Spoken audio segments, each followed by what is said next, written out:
Frédéric Lachèvre, je suis responsable de la maintenance, de la gestion des bâtiments et de tout l'immobilier. Le Leclerc de Quimper, c'est 7000 m² de surface de vente. On fait à peu près 4000 clients en moyenne jour. Je m'appelle Nicolas Cardreux, je suis le responsable maintenance de tous les sites puisque nous avons plusieurs magasins.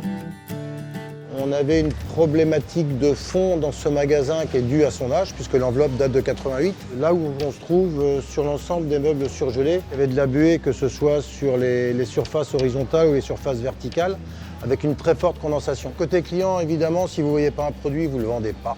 On avait une problématique de courant d'air froid très présent au niveau des caisses. Donc la partie nord des caissières avait effectivement, c'est réel, une réelle sensation de froid. Les personnels qui mettaient en rayon devaient ouvrir les vitres et dès qu'ils chargeaient, en fait, avaient tout le bas du ventre trempé. Et la société de nettoyage aussi qui était obligée de passer l'autolaveuse parce qu'on avait de la flotte partout le long des bacs. Donc ça prend du temps et ça a un coût, ça coûte de l'argent.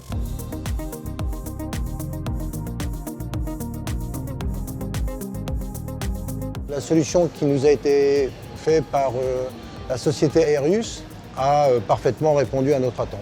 Dès l'installation, comme on peut le constater, il n'y a plus du tout de phénomène de condensation. J'ai joué le rôle d'intermédiaire entre M. Lachèvre et la société Madec pour savoir où on allait les installer, pour le tirage des câbles, les sondes, etc. Les premiers ont été installés ici donc, par rapport au problème d'humidité. Et dans un second plan, on les a mis dans l'entrée du magasin, dans l'allée centrale, pour pouvoir accueillir les clients, pour qu'ils aient une impression de chaleur directement en rentrant.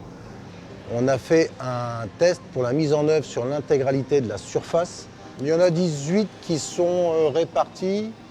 Alors ça, c'est une étude qui a été faite par Aerius. Chaque magasin a sa particularité, notamment au niveau des écrans de cantonnement, au niveau de la répartition d'air, au niveau de l'apport en froid, de l'apport en chaud. C'est extrêmement complexe. Donc cette étude-là a été fondamentale. C'est un accompagnement effectivement technique et commercial de grande qualité.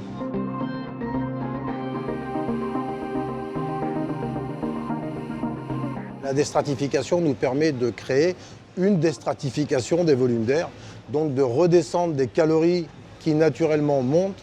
Ici, on a 8,20 m de hauteur sous plafond, alors qu'à l'espace culturel, c'est quelque chose où le plafond est beaucoup plus bas, mais avec différentes mezzanines. Toutes les calories en hiver remontées dans les mezzanines, ça nous a permis effectivement de les rabaisser. C'est-à-dire la fonction première de la déstratification. C'est clair que Aerius, sur un ensemble comme celui-ci, régule complètement l'apport calorifique. On peut considérer qu'on a au jour d'aujourd'hui entre 2 et 3 degrés de différence de température avec une régulation qui se fait via un pilote et qui nous permet effectivement de gérer une meilleure régulation.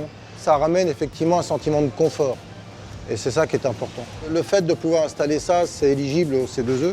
Il y a un phénomène d'économie d'énergie par rapport au chauffage. C'est très simple, ça consomme très peu, ça tourne 24/24 et c'est piloté par un pilote de commande. Je veux dire, une fois que c'est installé, on ne s'en occupe absolument plus.